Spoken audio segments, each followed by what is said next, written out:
Olá, alunos e alunas de Filosofia Moderna. Estamos estudando o pensador Baruch Spinoza, filósofo judeu que viveu em Amsterdã, na Holanda, Amsterdã, capital da Holanda, na Europa, e viveu ali no contexto do século XVII. A Holanda era, naquela ocasião, uma república onde havia um pouco mais de liberdade para os debates intelectuais do que em alguns outros países. E além disso, a Holanda era um país protestante. Isso também, de alguma forma, contribuiu um pouco mais para espaço de liberdade intelectual. Talvez a experiência nos países católicos fosse mais restritiva. Afinal de contas, o catolicismo tinha tido a experiência da ruptura causada pelo protestantismo. E os protestantes já nasceram dentro dessa atmosfera da necessidade da discordância intelectual. Então estavam mais aptos, talvez, a lidar com essa questão do que o pensamento católico romano clássico. Baruch Spinoza estava ali, portanto, neste cenário, desenvolvendo a sua concepção filosófica, que logo lhe trouxe alguns problemas, tanto das autoridades políticas quanto das autoridades religiosas, sejam elas judaica ou protestante. Ele não teve uma acolhida plena para suas ideias, nem no mundo da sinagoga, entre seus pares judeus, mas também não teve uma acolhida no mundo protestante holandês, que viu nas suas ideias uma possibilidade de subversão da ortodoxia cristã clássica. De fato, o conceito de Deus de Spinoza, e esse é o elemento que vamos mencionar agora, não é um conceito típico da teologia cristã clássica. Nenhuma ramificação da ortodoxia cristã, seja ela católica ou protestante, estaria de acordo com as conclusões propostas pelo pensamento filosófico de Spinoza. Ele não tem uma ideia de Deus como um ser pessoal, não discute isso. A ideia de um ser pessoal para definir a figura de Deus. E nem está muito sensível à ideia de Deus como um ser transcendente, embora isso não seja nenhum problema para a sua filosofia. Mas a questão mais central para ele é que Deus é o Deus imanente na história, imanente na natureza, a tal ponto que ele trabalha esse conceito da imanência de Deus, que se atribui a Spinoza uma concepção panteísta de Deus. O que é o panteísmo? O panteísmo é uma concepção de Deus que propõe que Deus é a natureza e a natureza é Deus.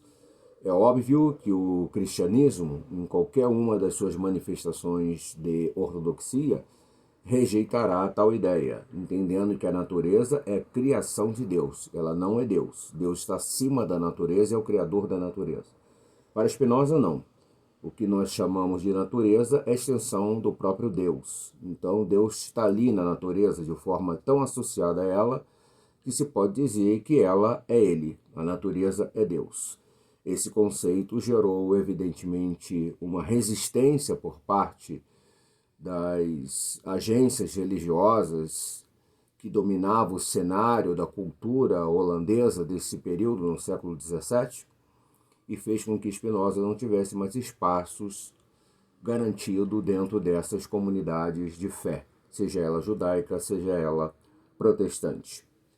Deus é a realidade suprema para ele, mas quando ele diz que Deus é a realidade suprema, é que não há nenhuma realidade que não seja de alguma maneira a extensão de Deus.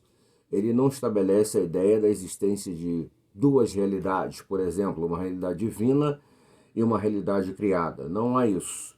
A realidade é uma só e nós podemos defini-la como Deus de alguma maneira. Parece que, no fundo, Spinoza pega o conceito de Deus. Ele não olha para Deus dentro de uma perspectiva de um ser. Não é uma leitura ontológica do ser de Deus, mas é a ideia Deus e como ela melhor se colocaria num espaço cultural, como ela melhor seria entendida dentro de um processo civilizatório.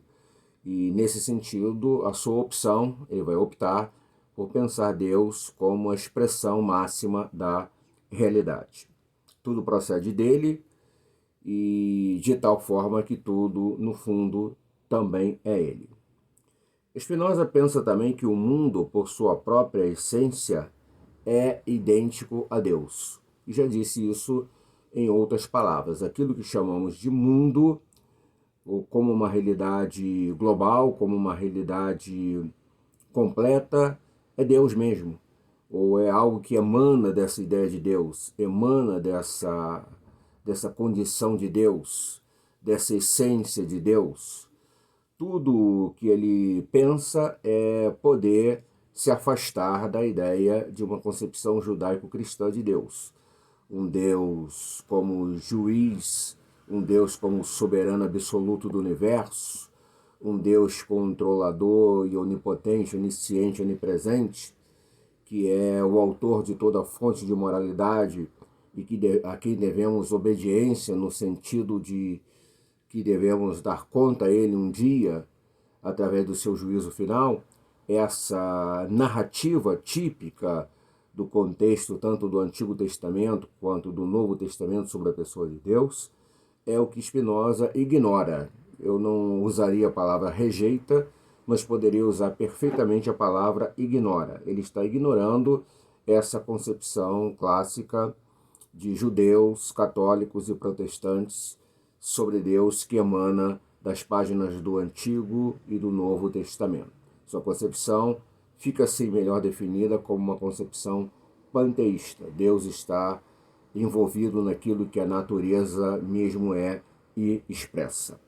Então, isso é importante de ser destacado. Deus e o mundo formam uma única realidade, uma realidade que não pode ser dissociada. Quanto à liberdade humana, Spinoza estabelece que ela só existe à medida em que é guiada pela razão. Se a razão for capaz de conduzir o indivíduo plenamente em todas as suas decisões, em todos os seus horizontes de pensamento, em toda a sua compreensão da vida, ele é um racionalista rigoroso nesse sentido, aí haverá liberdade. Enquanto a razão não for o processo, não for o guia por excelência de condução daquilo que o ser humano pensa de si mesmo, pensa da vida, e que seja ela a razão, o árbitro de todas as decisões que ele tomar na vida, o ser humano ainda será escravo, por assim dizer, de concepções supersticiosas, escravo de concepções equivocadas, escravo da sua própria ignorância.